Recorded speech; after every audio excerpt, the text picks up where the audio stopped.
Series 13 is due to come out, well, broadcast, during autumn or winter of 2021. Until then, I've keeping up with Doctor Who. I'm giving this one more opportunity in Series 13. If not, I'm officially done. But I still cherish Doctor Who in between 1960 and 2020. It's legendary, and of course the best are 9, 10, 11, and 12. Doctor Who was my childhood. It's so hard to let go.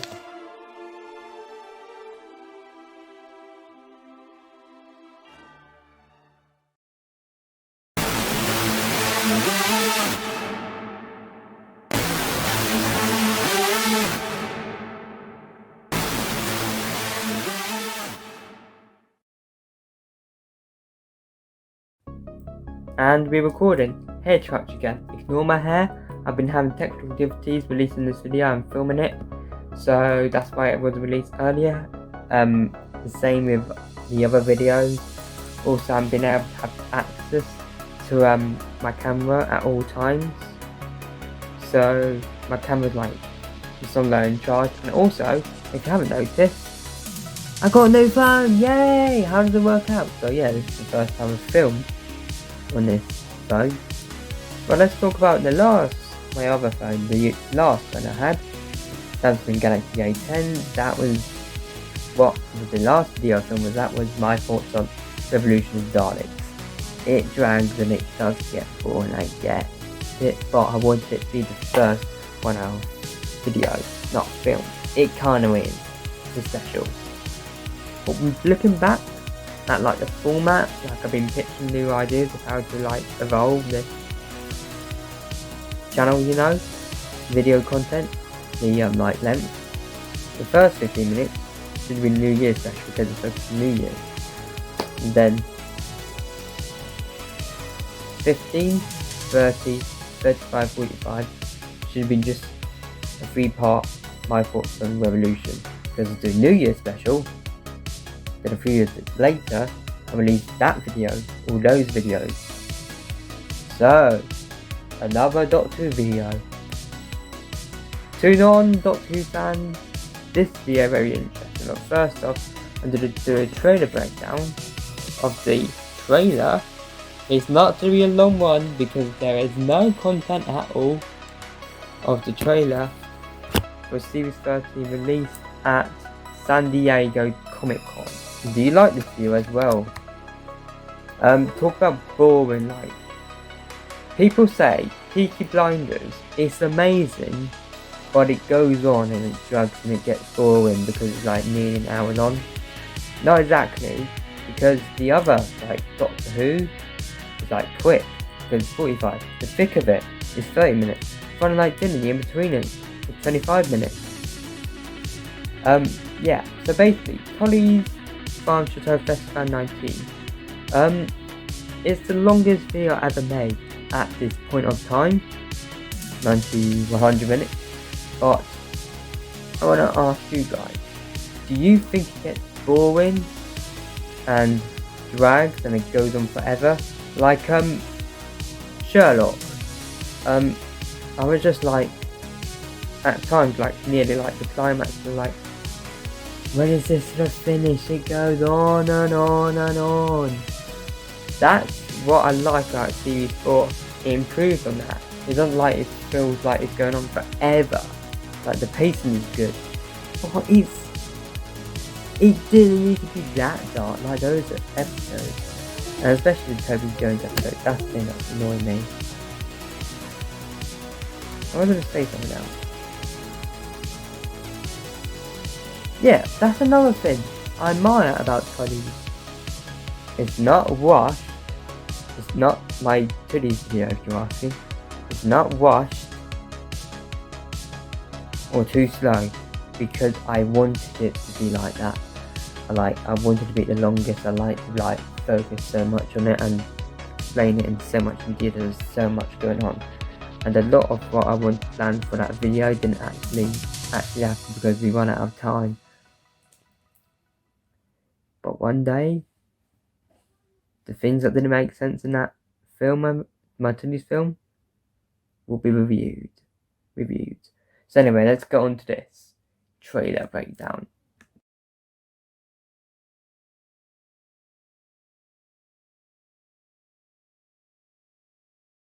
Get inside!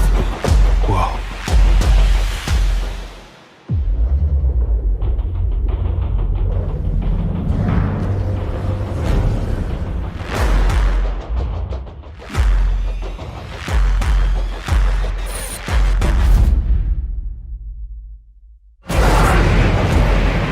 I'm the doctor. This is Raz.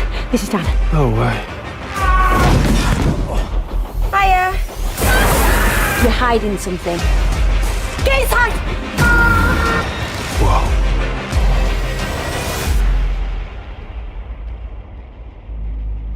Any questions? No. See you soon. So, the Doctor, Yaz and Dan have the doors open with the TARDIS and they're looking outside. There could be in outer space or anywhere in time and space, and they have to shut the doors. And the Doctor says, get inside. There's a new character, I've forgotten his name. He was a special guest at the San Diego Comic-Con Doctor Who panel, and people made a big thing about it. But all the fans, like, they're saying, oh, don't get your heads up, hopes up. It's going to be like, you know, it won't be anyone special. No.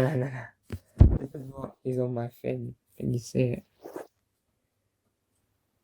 That's what I'm looking at. Right. We've got the Doctor in like a desert, like wasteland, like a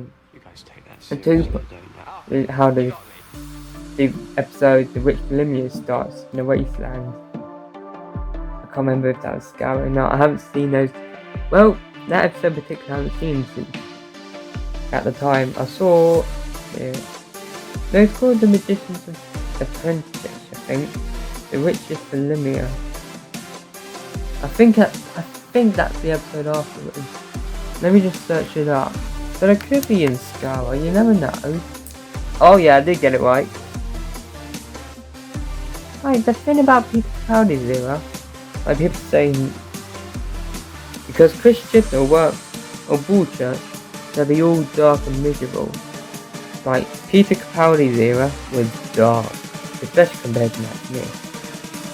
And it was too scary and unsettling. Like, when the episodes were broadcast was unbelievably way late. Like, Stephen Moffat totally forgot the demographic target audience of Doctor Who in Series 8. Because he forgot Doctor Who is a children/family TV show, but I do remember that they said at the time, basically people who are watching from this stage on would be older, mature Doctor Who fans. And Dark Water, that episode when people die and they get sent to heaven, but it's led by the Master and they turn into Cyberman. Like, very scary. That just, I think that's the only episode that's rated 12 in Series 8. It's just difficult to know. It's in my brain because they could all Peter Capaldi's episode could be rated 12. Like, basically the last series that was rated all PG was Series 5. Doctor Who returns later this year, and it has like LGBT graphics. There's smoke and Dead by Daylight music playing.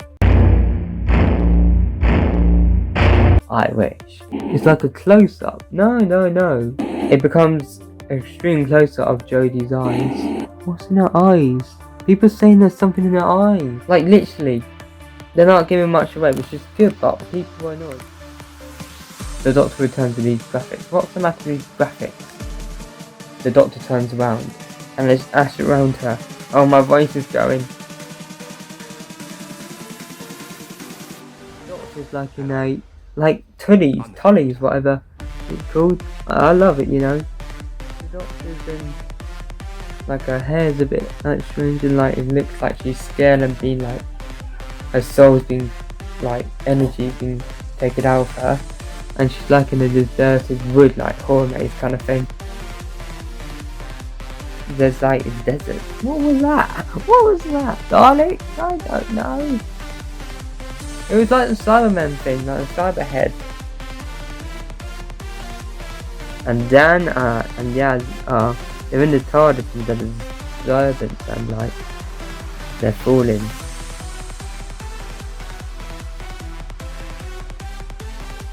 Oh, that scared me. The TARDIS is traveling the time vortex. And there's fire coming out of it. The Doctor's hair is wet. Mysterious. Ice Warriors! Yay! A guy falls out. You know, for like, I think I've done a pretty good job. I think we did a pretty good job so far. Of doing this because I think I thought I wouldn't be analysing that much, but I analysed quite a lot, you know. I think that's the Doctor, or it's either Yaz and Dan. Like this world.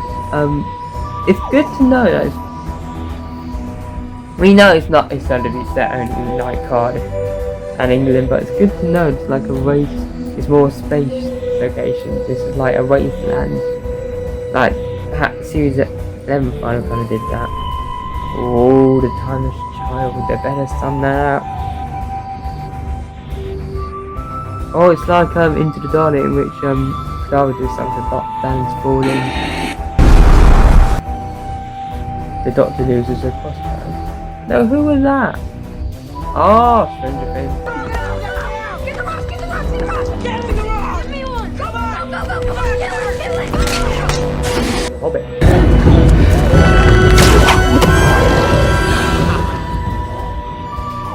They're all in shock.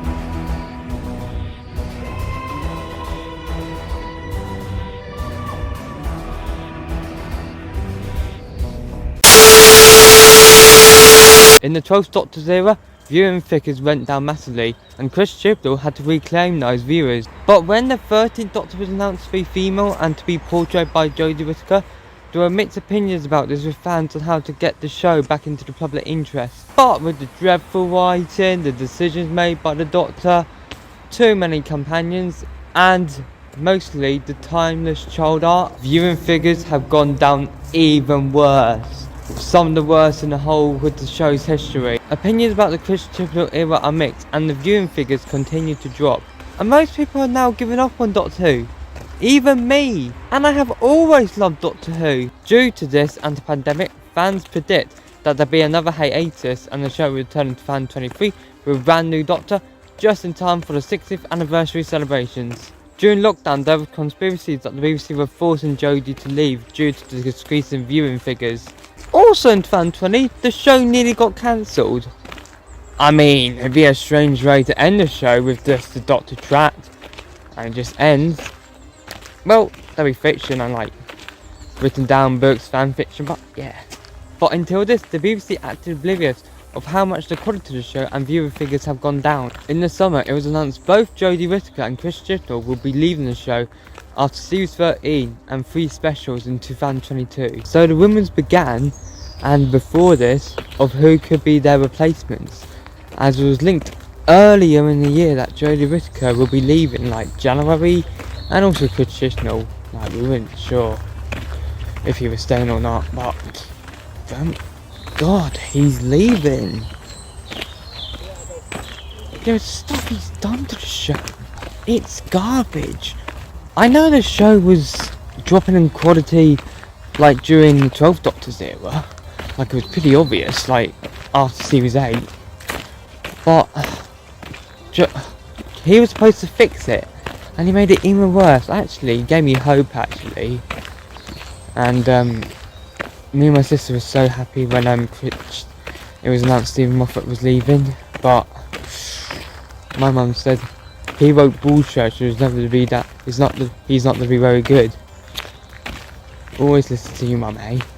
It is predicted the first 2 specials will air in New Year's and Easter, and the last is confirmed to air around the 100th anniversary celebrations of the BBC. People theorise the following people will be the next Doctor: Jo Martin, which is no, I hate her Doctor; Moses from the It Crowd; Jack Whitehall; Ben Wish, Tommy Knight; Conor Morgan; Andrew Garfield; Hilda Swinton; Olivia Colman; Tom Hiddleston; Sam Pegg and Nick Frost; Idris Elba; James McAvoy; Andrew Lincoln; Hardy Atwell; Tina Miller; Hugh Laurie; Nicholas Hoult; Ricky Gervais; Tom Holland; Chris Marshall; and Michael Sheen. Matt Smith, who portrayed the 11th Doctor, thinks that Rhys Ifans should be the next Doctor.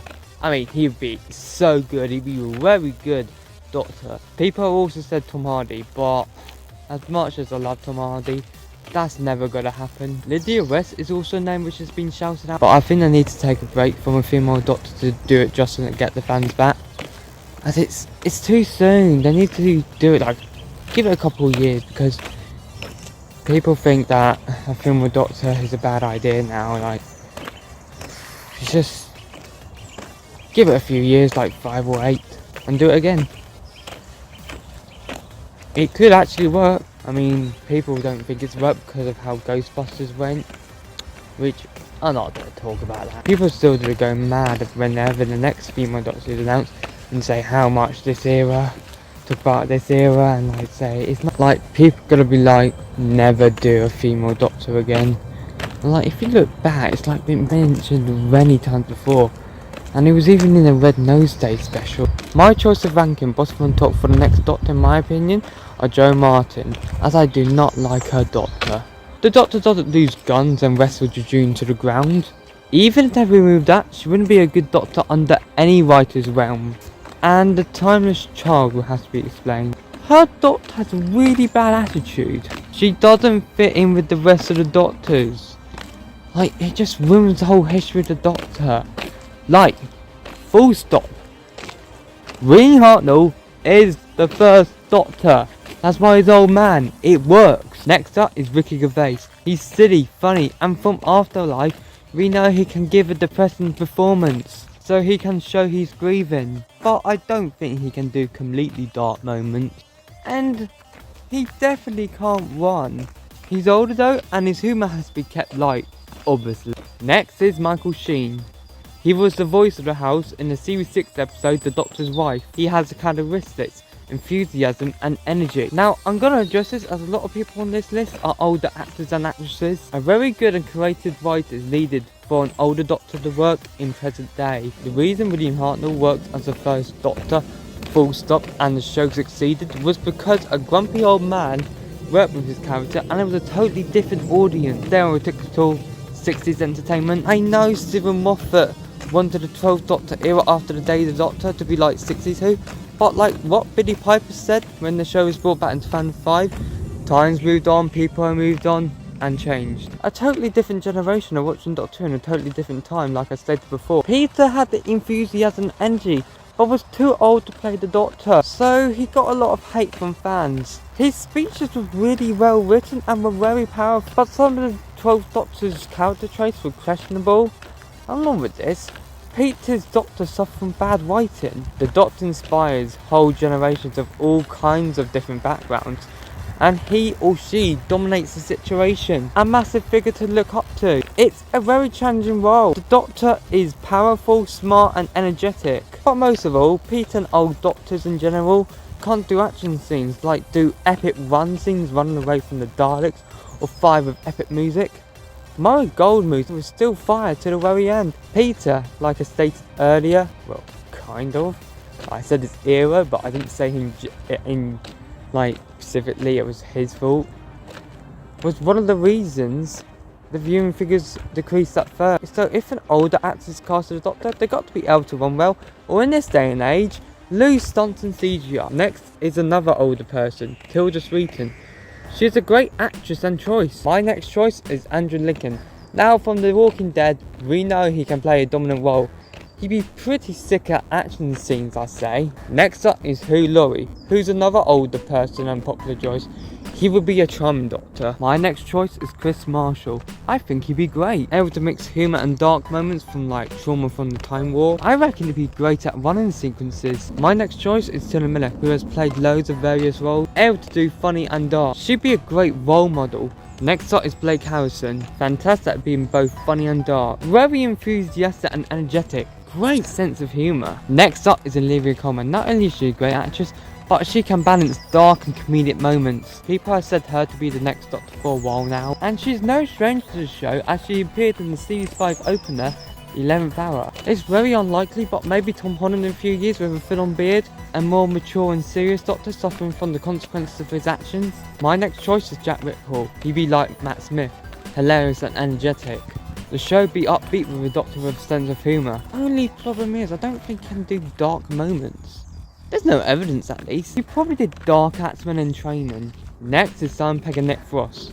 If either of them played a Doctor, the audience would be able to relate to them. They're very enthusiastic and energetic, and funny. And for Mission Impossible, we know Simon is great at action scenes.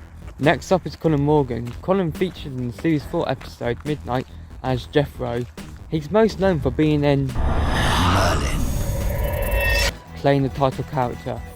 He can play a smart, funny, cheeky and dark Doctor, which would be the perfect Doctor. He's energetic, very good looking and can do epic action scenes. Next on my list is Tommy Knight, who portrayed Luke in the Sarah Jane Adventures, The Stone on Earth, Journey's End and The End of Time Part 2. Like Colin Morgan, he's very intelligent and energetic. Now from the Sarah Jane Adventures, we know he can play a dominant role and can do epic action scenes. He is very strong in changing the situation, showing leadership and showing how strong of a person, role model he is. Luke's high intelligence can be transferred into the Doctor. Like Colin Morgan and Olivia Colman, Tommy has been idea to play the Doctor, in my opinion, for a while now. Like the 12th Doctor, there could be a theme in his first series or his whole era about why he got his face. He got his face because he never saw Sarah Jane again, and after she left him, before they met again in school reunion, and the regret from that. Also with this, Olivia Sladen, who portrayed Sarah Jane, died from cancer, so the regret of not seeing her one last time on her deathbed, making her smile. All the grief of losing one of his or her closest friends. During lockdown, Rochester Davis wrote a short story about Sarah Jane's funeral and everyone who came. If Liz was still alive, we all know that she would have been in the 50th anniversary special episode. Next is Nicholas Hoult. So enthusiastic and energetic, he has a great sense of humour and is great at action scenes. Next is Jack McAvoy. He's very energetic and enthusiastic. He's sick at action scenes and can dominate the scene. And if McAvoy was the Doctor, the audience could relate to him like Tennant. If he was a Doctor, he'd be a great role model as well. My next choice is Tom Hiddleston. This is a questionable one as we don't know what his fate is in the MCU is, and he really hasn't done anything else big. Loki was, and is, one of the best characters in the MCU. So to get the fans back and general audience from back to the show, get Tom Hiddleston as the Doctor. He would be a charming Doctor, able to do funny and dark, which is crucial. Next is Ben Whishaw. He'd be very enthusiastic and energetic. He would be a soft-hearted Doctor. My next choice is Moses from the It Crowd. He'd be very enthusiastic and energetic, with a great sense of humour, able to chill and laugh even in the worst situation. Goes to the Daleks, for example. Next is Lydia West, but I think they need to take a break from female Doctor, like I said earlier. She's enthusiastic, energetic and strong, able to dominate the situation. Another popular choice to replace Jodie. Next up is Hardy Atwell. When people were theorising who the 13th Doctor be, Hardy Atwell was heavily said. She's very enthusiastic, energetic and dominating. For MCU projects, we know she's fantastic at action scenes. Next choice, Rhys Ifans. He's very energetic and can be dark and funny. Everyone will love him. Brilliant sense of humour and can laugh in the face of death. Next is Andrew Garfield, and he's actually in fact been in Doctor Who in the Series 3 two-parter with the Daleks in New York. He's so enthusiastic and energetic, able to be very serious and humorous. Great sense of humour, he won the fans back. Very strong character. My second to last choice is Idris Elba. If Idris was the Doctor, he'd be a massive inspiration for everyone to look up to. He's very powerful. He can play very complex characters in a unique way, and he can be very serious. He's so good at action scenes, able to dominate the scene, and we've also seen this in Luther. People have said he should be the Doctor for a while now.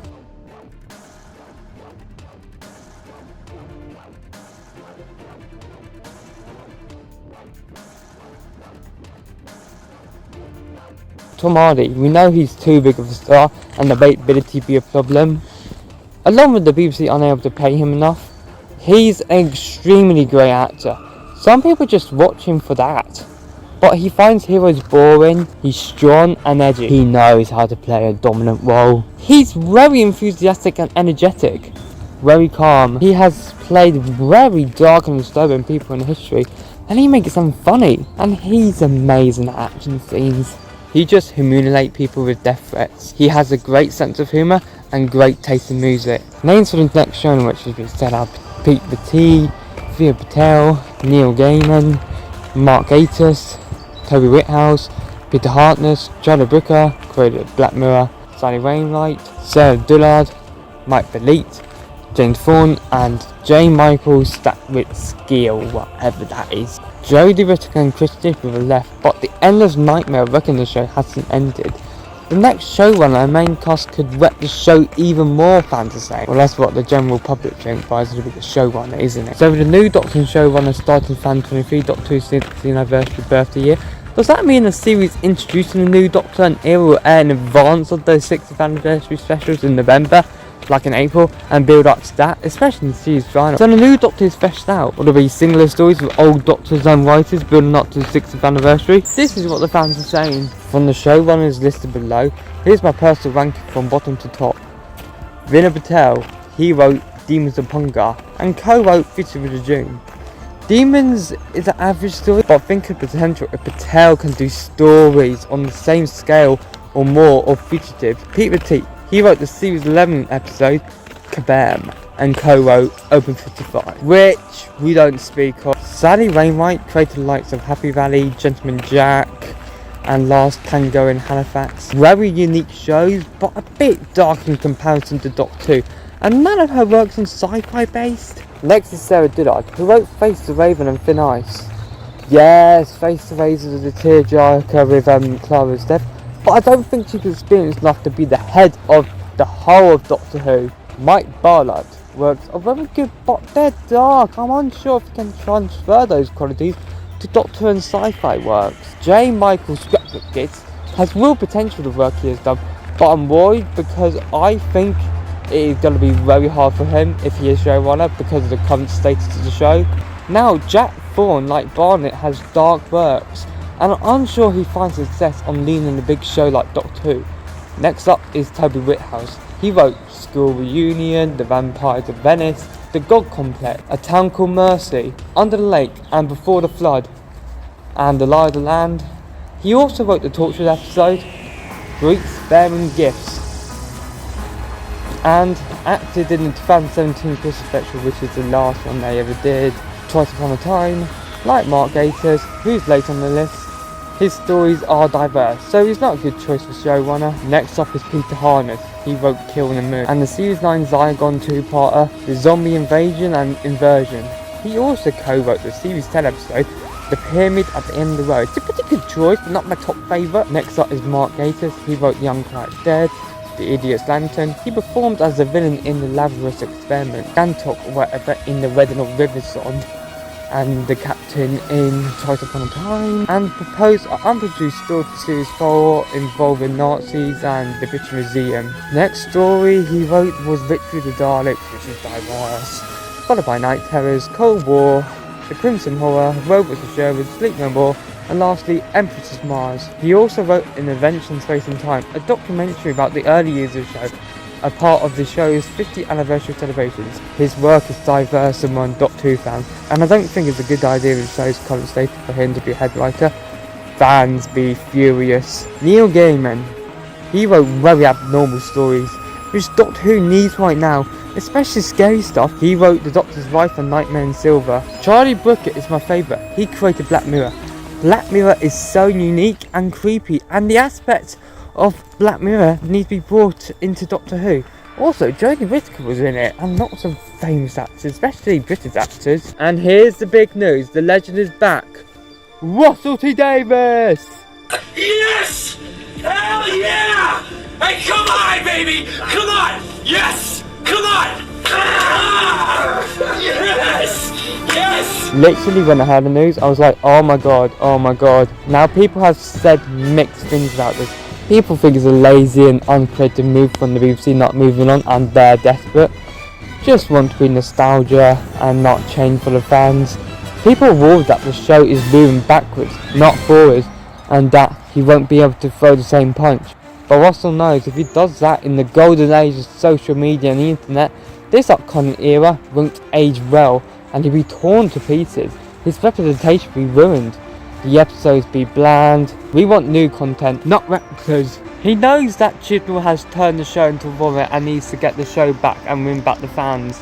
The fans have gone through this for years and need their beloved show back. Since leaving the show in 2010, he's wrote years and years and it's a sin, which all I hear about is amazing stuff. I haven't seen Years and Years. I've seen the first episode and a bit of It's a Sin. He describes some of his previous Doctor Who stories as naive, but people have said he's grown as a writer, so this era be even better. No one can often say they stayed and was the head writer of Doctor Who twice, but because of Chibnall, he got to work triple the amount that he did first time round. But at least now we can see Character 11 and big epic finals like The Stolen Earth and Journey's End.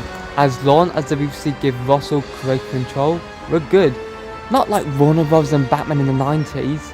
But most importantly, people are saying, what will happen when Russell leaves the show again? We'd be in the same situation of revolting Doctor Who writing. Me as showrunner? Give it a few years. I'm sure Ross will find a wise and creative replacement. I, like everyone else, is so happy about this. People haven't been this excited for Doctor Who in years. As people lost interest when Jodie was announced as the new Doctor, Russell T Davies is my top #1 as next showrunner. Also, along with this, the show is now being produced by Bad Wolf, who are notable for making shows with spectacular visual effects and cinematography like his Dark Materials.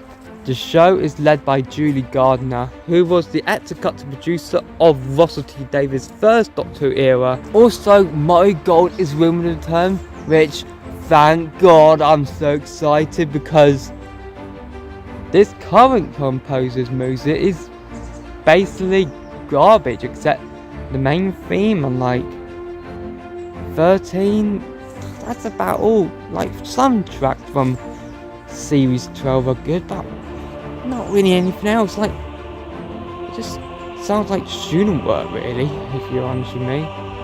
Like, look, think, Murray Gold has so many unique tracks. They were so awesome, they were so epic and on a big scale and were really immersive. And then this guy's music, nope. And Phil Collins is returning. He left after Journey's End. People think this is an era Russell is making the same stuff again, but that was the mid-noughties. We're talking about 2023 and beyond. I think he worked with Julie in his other works. They worked well together and kept in contact. Russell knows exactly what he wants and is getting the old crew back. Female from London, England, Earth. What about more exotic places in England like Manchester, where Russell is from? He's always praising it on his Instagram. In the classic series, we had robots and Time Lords as companions. More original ideas in general in film and TV. Doesn't need to be outer space. Japan, China and Hong Kong are cool, but the BBC are giving Russell a massive budget and it's going to be really cinematic. So Doctor Who is going to be his best form in its whole history. Woo! Well, companions, I just don't want stereotypical Americans. Russell finally has the chance to tell the stories he wanted to first time round, and he regrets not doing so. I like to see Russell lose my ideas with the Doctor grieving with finding out Sarah Jane is dead, and he regrets not seeing Sarah Jane again and how he tributes Liz. But we know he's going to say something about how Sarah Jane is dead. At the start of the year, Russell spoke of a Donna spin-off and a 10-part series with the 10th and 11th Doctor, and that Doctor Who should be expanded universe like Marvel. 11th and 10th Doctor series would be every fan's dream. 11th and 10th are most people's favourite modern Doctors. All this is a hardcore fan's dream, but now he's in charge, it could happen along with other amazing things. And please can we finally see this Levine again? I waited years for them to come back. Now if Doctor had expanded universe, that'd be sick. So after 2 series of Russell in the Realm, there'll be 2 spin-offs like there were first time round, and all the Doctor Who fans will love them. The question is, will the spin-offs be targeted at different audiences like Torchwood and the Sarah Jane Adventures? And that brings us to the end of this video. Anyway, fan support, see you in the future, and please subscribe. Like, I work so hard onto these videos, you know, and like the effort I put in, and I really appreciate it if you subscribe. And follow me on Instagram so you can keep up to the latest updates. And goodbye.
It could have been a lot better. It could have been slightly better written, especially the last story. Well, not only that, but it was also very cliched. It was very routine, running up and down corridors and silly monsters. It was perhaps a little too routine Doctor Who, very much what the audience is expecting. It's not really very challenging for them to watch. Well, it was very, I mean, the story itself has been done in a different way in the past few years, very much a whodunit on board a space liner, and a very traditional sort of thing that people will expect Doctor Who to fall into. But I still felt that that story was fairly boring. Yeah, I can't wait for that. Will you be watching that Christmas Day? It's actually New Year's Day, I think. Yes, I will actually. I think I'll tune in to a bit of Christmas Doctor Who. Why is it on New Year's Day? I don't know, they've downgraded it.